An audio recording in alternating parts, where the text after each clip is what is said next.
শুরুতেই আউট গিল, রোহিত, কোহলি। গ্রুপের শেষ ম্যাচে চাপে টিম ইন্ডিয়া। আপনারা যদি ভারতীয় হয়ে থাকেন তাহলে ভারতীয়দের জন্য একটি খারাপ সংবাদ। চলুন ভিডিওটি আপনাদের সাথে শেয়ার করা যাক। পরপর 2 ম্যাচ জেতার নিউজিল্যান্ডের বিরুদ্ধে চাপে ভারতীয় দল। শুরুতেই পরপর শুভমন গিল, রোহিত শর্মা ও বিরাট কোহলির উইকেট হারিয়ে সমস্যায় টিম ইন্ডিয়া। দুবাইতে গ্রুপ পর্বের শেষ ম্যাচে টস হেরে প্রথমে ব্যাটিং করছে ভারতীয় দল। এই ম্যাচে যে দল জিতবে তারা গ্রুপ চ্যাম্পিয়ন হিসাবে সেমিফাইনালে পৌঁছাবে। এদিন শুরুতে ম্যাচের তৃতীয় ওভারেই ম্যাট হেনরির বলে এলবিডব্লিউ আউট হন শুভমন গিল।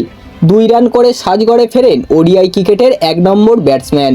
এরপর শুরু থেকে আক্রমণাত্মক মেজাজে ব্যাট করলেও বড় ইনিংস খেলতে ব্যর্থ হন রোহিত শর্মা। কাইল জেমিসনের বলে পুল মারতে গিয়ে 15 রানে মিড উইকেটে ক্যাচ দিয়ে আউট হন রোহিত শর্মা। বিরাট কোহলিও এদিন এসে বেশি সময় কিচে থাকতে পারেননি। 11 রান করে আউট হন তিনি। ম্যাট হেনরির বলে ভালো স্কোয়াড কার্ড মারলেও অবিশ্বাস্য ক্যাচ ধরেন গ্লেন ফিলিপস। এই প্রতিবেদন লেখা পর্যন্ত 10 ওভার শেষে ভারতের স্কোর 37 রানে 3টে উইকেট। বন্ধুরা, এই ছিল আজকের ভিডিওটি।